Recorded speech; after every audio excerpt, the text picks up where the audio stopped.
안녕하세요. 드리당입니다.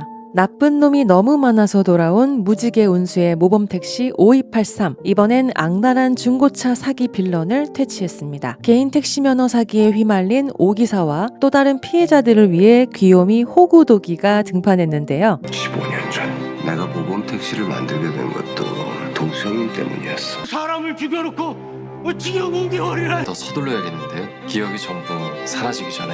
박민호 진짜 죽은 거 맞아? 확실하게 묻은 거 맞지? 이어지는 5화 예고에서는 모범택시의 시작이 어떻게 이루어졌는지 펼쳐질 예정입니다. 이 이야기는 세 번째 빌런 천광진과의 연결고리도 있는 걸까요? 먼저 3, 4화에 전개된 시원한 한방에 대한 리뷰와 박동수 아들 박민호 사건 미리 보기 그려보도록 하겠습니다.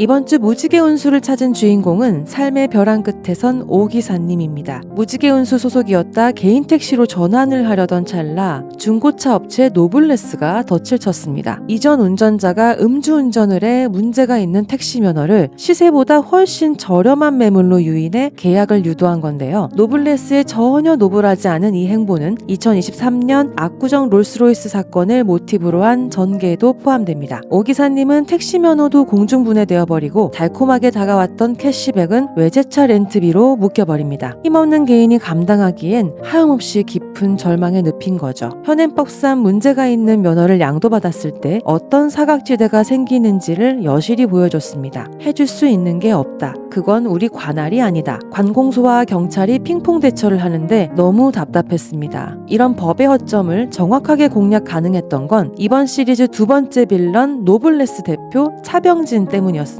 차병진은 전직 변호사이자 중고차 사기 카르텔의 우두머리인데요. 잔인한 차병진으로 배우 윤시훈이 등장했습니다. 물도 마시지 않으며 체지방률을 3%까지 빼버렸다고 하는데 우리가 알던 그 탁구 맞나요? 차병진은 사법시험에 합격한 수재였지만 음주뺑소니로 변호사 자격이 박탈당한 이후 노블레스의 대표로 재직 중입니다. 사업 수완의 핵심은 도로 위에 시한폭탄인 침수차였어요. 침수차를 멀쩡한 차인 양 둔갑시켜 무려 100배 뻥튀기를 해 이윤을 남겨왔습니다. 매매 당사자에게 치명적일 만한 특약사항에 대해선 도장을 찍고 나서 가져와 거들먹거리고 잔존가치라며 웃돈을 얹어 요구하는 건 이들에게 익숙한 패턴이죠. 거부할 경우 강매를 위해 용병 최군과 대표 차병진이 폭력을 불사합니다. 범죄자나 조직폭력배들을 대상으로 슈퍼카를 렌트해주고 법망을 빠져나갈 법률 자문까지 해주기도 하죠. 제일 악랄한 건 역시 인간인 걸까요? 이들을 잡아내기 위해 귀요미 호구도기가 등판했습니다. 나 돈 많아요 패션으로 현금 다발을 들고 다니며 접근하죠. 차량 조건도 확인하지 않고 부르는 대로 중고매매를 거듭하면서 노블레스의 레이더망에 들어갑니다. 탁송차까지 끌고 다니며 중고차 100대 수집이 목표로 누군가 중고매매 수수료 10%를 주고 있다 흘립니다.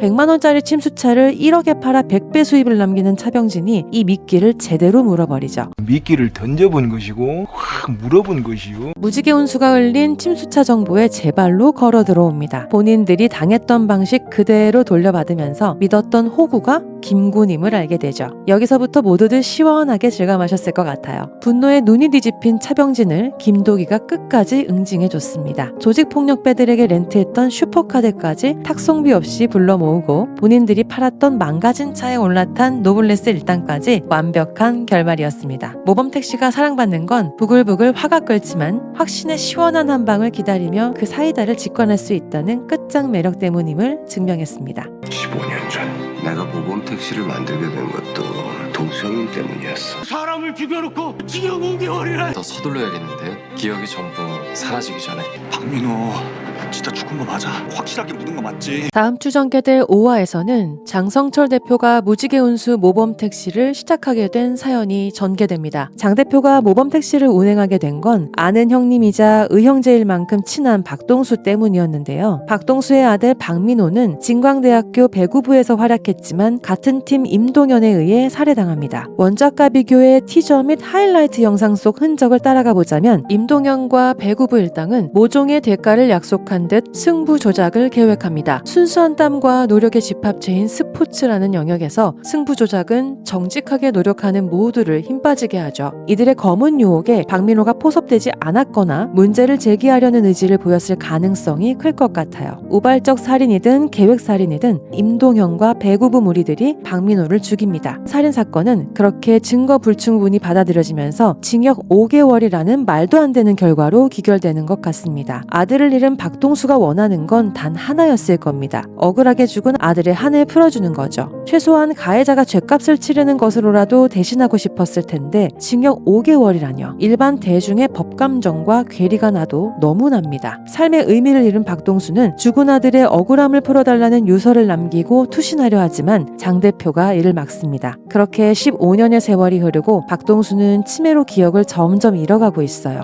문득문득 아들의 죽음이라는 고통의 기억이 그를 찾아오고 잠시간 정신이 돌아왔을 때 복수하고 싶다는 의지를 장성철 대표에게 전합니다. 박민호 사건에 의뢰하게 된 무지개 운수는 먼저 직접 당사자인 임동현에게 접근을 합니다. 장소는 장례식장인데 조의금을 대신 전해달라 받은 봉투를 보고 임동현이 소스라치게 놀랍니다. 죽은 박민호의 필체로 잘 지내냐는 문구가 쓰여 있었으니까요. 박민호를 폭행 및 살인하는 데 가담했을 임동현은 불안에 휩싸여 사체를 처리한 배구부 친구를 찾아가 제대로 묻은 게 맞냐며 확인합니다. 모범택시 팀원들은 이들의 불안과 균열을 적극 활용하며 도박을 선호하는 임동현에게 서서히 다가갈 예정입니다. 그런데 박동수 아들 박민호 사망 사건은 무지개 운수의 시작을 알리는 단순 에피일까요? 세 번째 빌런 청광진의 이야기로 본격 진입하기 전 그 시발점을 알려준 게 아닐까 무게를 실어보고 싶습니다. 5화 뒤 6화부터 8화까지의 이야기를 꽉 채울 청광진 이야기에 대해 보도된 자료입니다. 진광대학교 배구부의 시신 없는 살인 사건의 추악한 비밀을 쥐고 있는 인물이라고 설명되어 있죠. 같은 배구부의 시신 없는 살인 사건이라니 박민호를 죽인 임동현과 강한 연결고리가 느껴집니다. 티저 예고에 따르면 청광진은 수영장을 개조해 불법 도박 사업을 굉장히 적극적으로 운영하는 냄새가 나네요. 이곳에서 여러 사람끼리 혹은 투견을 겨루게 하는데 승부와 도박의 혈안이 된 이들에게 너무 매력적인 아이템이니까요. 청광진의 소나기에 임동현이 포섭되어 끝내 박민호가 살해된 건 아닐까요? 너무 느려.